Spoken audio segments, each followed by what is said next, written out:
नाम है चैप्टर का थिंक बिफोर यू स्पीक। मतलब बता सकता है कोई? बोलो। बोलने से पहले सोचना चाहिए या सोचने से पहले बोलो। No. क्या है? बोलने से पहले सोचो। थिंक मतलब सोचना, बिफोर यू स्पीक बोलने से पहले। बैठो। Man was meant to listen more and talk less. That is why, as the great British statesman Benjamin Disraeli said, nature has endowed man with 2 ears and 1 mouth. If man was meant to talk more and listen less, he would have 2 mouths and only 1 ear. Imagine how we would have looked, how strange with 2 mouths on the 2 sides and 1 ear at the center. इसमें ये बोल रहे हैं कि man was made, man मतलब जो इंसान है उनको लिसन मोर सुनना ज़्यादा चाहिए और टॉक लेस बोलना कम चाहिए, क्योंकि that is why as the great British statesman, एक ग्रेट ब्रिटिश मैन थे जिसका नाम था बेंजामिन डिसरेली। उनका स्टेटमेंट ये था, उनका बोलना ऐसा था, इस नेचर हैज़ इंडोर्ड, इंडोर्ड मतलब कि अता किया, नेचर ने मतलब कुदरत ने क्या अता किया हमें, with 2 ears and 1 mouth। Nature ने हमें एज ए गिफ्ट के तौर पर क्या दिया है, 2 कान दिए हैं और 1 माउथ दिया है। क्यों? क्योंकि हम ज़्यादा सुने और कम बोले। ये कौन बोल रहा है? बेंजामिन डिसरेली, जिनका स्टेटमेंट है। If man was meant to talk more and listen less, अगर इंसान ज़्यादा बोलता और कम सुनता, he would have 2 mouths and only 1 ear, तो उसके पास 2 मुंह होते और 1 कान होता। समझ में आ रही स्टोरी? इमेजिन, और you can imagine how he would have looked, वो कैसे दिखता अगर उसके 2 माउथ रहते, अगर एक इंसान के 2 मुंह होते और उसका सिर्फ 1 कान होता तो वो कैसा दिखता? You can imagine. कर रहे हो इमेजिन? मुझे घूर कर इमेजिन नहीं करना है कि मैडम के 1 कान होगा सेंटर में और 2 माउथ होगा। मुझे इमेजिन मत करो, इतना घूर कर देखने की जरूरत नहीं है। तो समझ में आ रही है क्या बोल रहे हैं? इमेजिन करो कि अगर ऐसा होता तो कैसा होता। हाउ स्ट्रेंज विथ 2 माउथ्स, कितना अजीब, स्ट्रेंज मतलब कि अजीब लगता है, विथ 2 माउथ्स 2 मुंह के साथ, एंड ऑन द 2 साइड्स दोनों साइड में, and 1 ear at the centre, और 1 कान रहता सिर्फ बीच में। मतलब आपका जो माउथ है वहाँ पे आपका ईयर रहता और दोनों साइड में जो आपके ईयर्स है वहाँ पे आपका माउथ रहता है। ठीक है, next paragraph. And mind you the ears are like funnels open all the time, और याद रखो जो ईयर्स है मतलब जो कान है आपके, वो एक फनल्स की तरह, एक नली की तरह है, ओपन ऑल द टाइम, वो हमेशा ओपन रहेगा या खुला रहेगा। There is no door with which you can close them, वहाँ पर कोई भी दरवाज़ा नहीं जिसको आप बंद कर सकते हो। ठीक है, एक फनल्स की तरह है, मतलब कि एक पाइप की तरह है जिसको आप कभी बंद नहीं कर सकते। क्या पाइप की तरह है? कान। Whereas if you have to speak even 1 single word, अगर आपको सिर्फ 1 वर्ड बोलना है, that word must pass through 2 walls, उस वर्ड को आपको 2 walls के थ्रू पास करना पड़ेगा। ठीक है, वो कौन से हैं? 2 fences. There is firstly the fence of these 2 rows of the teeth. There is secondly the fence of the 2 lips. पहले वो फेंस है, पहले वो दरवाजे हैं जिसको खोलकर आपको, मतलब ये जो माउथ के अंदर आपकी जो टीथ है उसको ओपन करके वो वर्ड्स बाहर आएंगे। दूसरा है आपके लिप्स, जब आप कुछ वर्ड्स अटर करते हैं तो आप लोग अपना जो माउथ है उसको ओपन करके बोलते हो। ठीक है, एक तो लिप्स को बोल रहा है वो, दूसरा किसको बोल रहा है? टीथ को बोल रहा है। There is secondly the fence of the 2 lips. Before a word can be spoken, जब एक वर्ड बोलना चाहिए, it has to pass, जब हम एक कुछ वर्ड्स बोलते हैं तो ये पास होता है, it has to pierce मतलब ये गुजरता है, through these 2 walls, ये 2 वॉल के थ्रू गुजरता है मतलब पास होता है, through these 2 fences. Therefore, इसीलिए we must think at least twice before we utter a word. इसलिए हमको कम से कम 2 बार सोचना चाहिए अगर हमें किसी को कुछ बोलना है। तो अगर आपसे किसी ने पूछा कि क्या आपने खाना खाया, तो आप लोग बोलेंगे मैं सोच के बताता हूँ। ऐसा बोलेंगे रुक जाओ मुझे सोचने दो, मैम ने तो पढ़ाया था थिंक बिफोर यू स्पीक। 1 घंटा सोचे जा रहे, फिर उसको बोलेंगे हाँ मैंने खा लिया, तब तक सुबह से रात होगी। ऐसा बोलेंगे?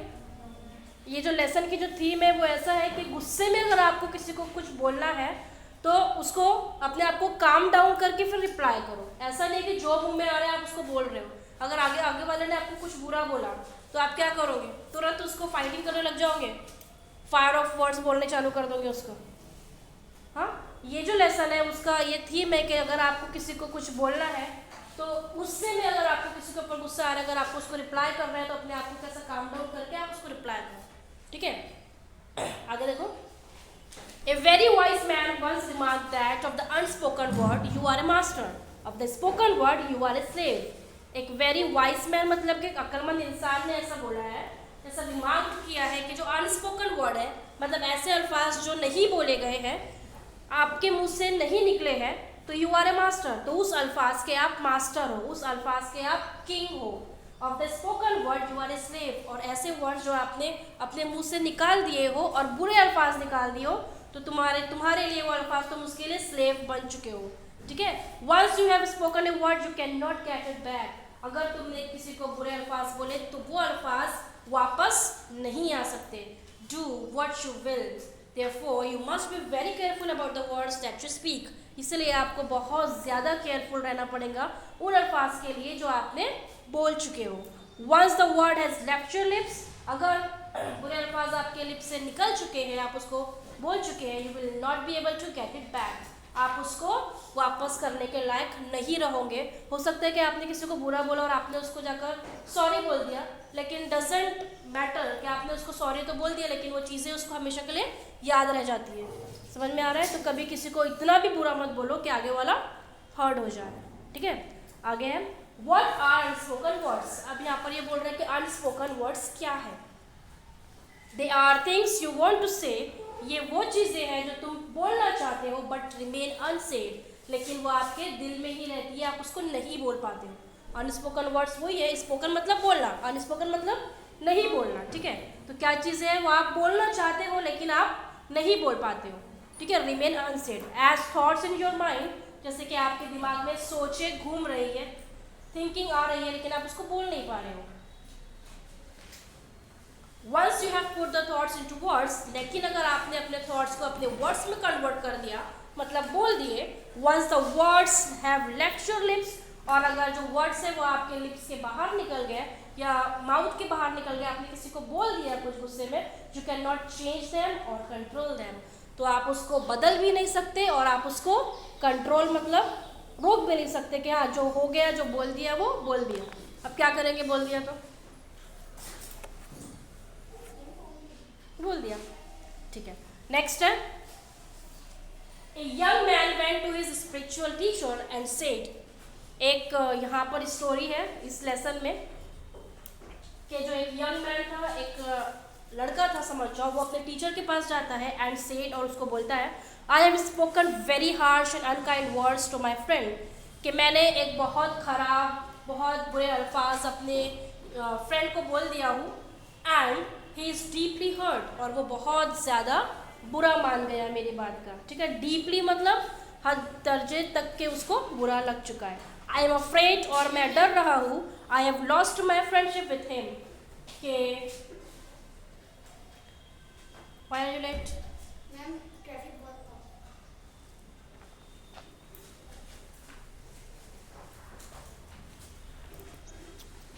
क्या बोल रहा है उसका friend?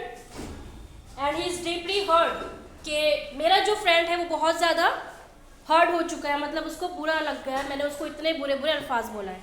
I am afraid I have lost my friendship with him, और मुझे अफ्रेड मतलब डर लगता है कि मैंने उसके साथ अपनी फ्रेंडशिप को खो दिया हो। How can I make amends, amends मतलब कि ठीक करना। वो अपने टीचर से पूछ रहे थे ऐसा मैं क्या करूँ, कैसे मैं उस अपनी फ्रेंडशिप को ठीक कर सकूँ, उसको वापस फिर से फ्रेंड बना सकूँ। The wise teacher gave him a fresh sheet of blank paper and a pen. तो वो जो टीचर था उसने उसको क्या किया, एक sheet of blank paper and pen दिया, एक ब्लैंक पेपर दिया उसको, एक कागज़ दिया और पेन दिया। He said to the young man, और उसने यंग मैन से कहा, write down on this paper all the harsh things you say to him. इस पेपर में वो सारी चीज़ें लिखो जो तुमने अपने फ्रेंड को बोला।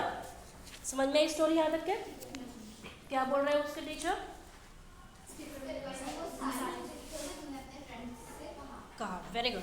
The young man did as he was told. जो यंग मैन था उसने वैसा ही किया जैसे उसके टीचर ने उसको करने के लिए कहा. And showed the paper to the teacher. और उसने अपने टीचर को पेपर शो मतलब now tear up this sheet of paper into as many small bits as you can, the wise teacher said. अब उसके टीचर ने उसे ये बोला, टीयर अप मतलब कि फाड़ो. ठीक है, उसे वो बोलता है कि इस पेपर को अब तुम फाड़ो, जितने भी टुकड़े में तुम इसको फाड़ सकते हो उतना टुकड़ा करके उसको फाड़ो. As you can, the wise teacher said. उसके टीचर ने उसको कहा. Soon the single sheet was torn into 100 tiny bits of paper. इस तरीके से वो जो एक सिंगल पेपर था कागज का, वो उसने उसे फाड़ दिया. इतना फाड़ा कि उसके बारीक बारीक टुकड़े उसने कर लिए. ठीक है, 100 tiny bits of paper. Throw the bits out of this window, the teacher told him. Teacher ने उसको क्या बोला कि ये जो पेपर्स है इसको क्या करो, जो टुकड़े हुए पेपर्स के उसको फेंक दो. कहाँ? खिड़की के बाहर. That was easily done. It was a windy day and the tiny bits were scattered far and wide even as the young man watched. और ये बहुत ज़्यादा इजी तरीके से हो गया. You can see the window.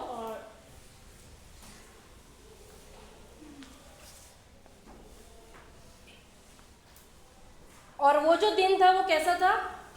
Windy या फिर हवा का दिन था. बहुत ज़्यादा तेज उस वक्त हवा चल रही थी. और जो tiny bits of the paper है वो स्कैटर्ड मतलब के बिखर गए, और एंड वाइट मतलब कि फैल चुके. Even as the young man watch, और वो जो यंग मैन है वो देखते ही रह गया कि जो पेपर्स उसने टुकड़े किया वो बिखर गए. अब क्या होता है आगे? Now go out into the street and collect as many bits of the paper as you can, the teacher ordered him. उसके टीचर ने उसको ये बोला कि अब जाओ और जितने भी टुकड़े तुमने खिड़की से बाहर फेंके हैं उसको कलेक्ट करके मेरे पास वापस लेकर आओ. ठीक है, now okay. The young man was taken aback, but that will be difficult. He stammered. Stammer मतलब कि हिकलाना. हिकलाकर वो अपने टीचर को बोलता है कि लेकिन दिस इज टू डिफिकल्ट. कैसे होगा कि जो मैंने जो पेपर्स है उसको नीचे फेंक दिया, उसको कलेक्ट करके मैं वापस लेकर आऊँ. वो हिकलाकर बोला उसको. ठीक है, it will be difficult Indeed but do give it a try, the teacher suggested. वो क्या बोल रहे हैं टीचर? हाँ ज़रूर. इंडीड मतलब सच में ये बहुत ज़्यादा मुश्किल है, लेकिन एक ट्राई तो करो. जाओ कुछ तो कागज़ वहाँ से कलेक्ट करके लेकर आओ. The young man went out. इस तरीके से जो यंग मैन था, जो उसका स्टूडेंट था, वो वहाँ से चले गया. वेंट गो का सेकेंड फॉर्म होता है, पता है ना सभी को. He return half an hour later. वो हाफ एन आवर लेटर उसके बाद वहाँ से आता है. एग्जॉस्टेड, थका हुआ, बहुत ज़्यादा टायर्ड फीलिंग उसको महसूस होती है जब वो पेपर्स ढूंढने जाता है और वापस आता है. He had not been able to get hold of a single torn bit from the paper he had torn up just a while earlier. और जब वो वापस आता है तो उसके हाथ में एक भी पेपर उस कागज़ का नहीं रहता है जो उसने जस्ट अ व्हाइल अर्लियर, जो कुछ टाइम पहले ही उसने विंडो से बाहर फेंका था. This is what happens with the spoken word, the teacher said to him. तो टीचर उसको बोलता है यही होता है वो सारे वर्ड्स के साथ जो तुमने अपने फ्रेंड को बोला. कैसे? Once you have spoken the words aloud it is very difficult to take them back. अगर तुमने कभी किसी को कुछ बोला तो ये बहुत ज़्यादा मुश्किल होता है कि तुम उसको अपने अल्फाज को वापस ले सको. देयरफॉर इसीलिए लर्न मतलब कि सीखो, to think before you speak in anger, कि गुस्से में बोलने से पहले सोचो. Understand this lesson? Any problem? तो क्या सीखे इससे आपने? बोलने से पहले, गुस्से में कुछ बोलने से पहले सोचो. ठीक है, यहाँ पर कितने ऐसे लोग हैं जिसको गुस्सा आता है? अच्छे से उठाओ. नहीं आता है? बॉयज में आता है? तो क्या करते गुस्से में आके? क्या करते? रिमोट है टीवी का हाथ में तो उसको फेंक देते. हाँ, पानी का ग्लास है, पी रहे तो ग्लास फेंक दिए, मार दिए सामने जो भी है. हाँ जिया,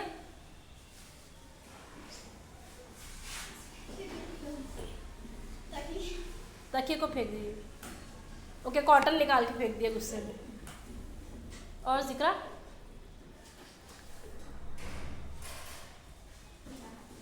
क्या समझे आपने इस स्टोरी से, बताओ उजरा। उनके बोलने से पहले सोचना चाहिए, जब गुस्से में आए कुछ भी नहीं होना चाहिए। ओके, जो गुस्से में आए कुछ भी नहीं बोलना चाहिए, बोलने से पहले सोचना चाहिए। ओके, या सोचते रह जाना चाहिए 1 घंटे तक के, एकदम सोच ही रहे, कुछ बोल ही नहीं रहे। मुझे ऐसा लगता है बैठो, अगर आपको कभी किसी इंसान ने बुरा बोला, ठीक है, as per my opinion is concern, आप क्या करोगे, उसके गुस्से को पकड़कर आप अपने मतलब स्ट्रेंथ बना लोगे उसके गुस्से को। करने दो ना उसको जितना गुस्सा कर रहा है, उसके गुस्से को हम अपनी ताकत बना लेंगे। ठीक है, गुस्से में जाकर दीवार पे खीला ही ठोक रहे हैं, ठीक है, खीला तो निकल जाएगा लेकिन जो छेद हुआ है वो तो हमेशा रहेगा ना उसके अंदर। तो समझ में आया क्या करना है हमको। लेकिन अगर कभी इतना भी नहीं है कि आगे वाला हमको कुछ भी बोले जा रहे हो और सहते ही जा रहे हो, थोड़ा सा एटीट्यूड भी तो ज़रूरी है। हाँ,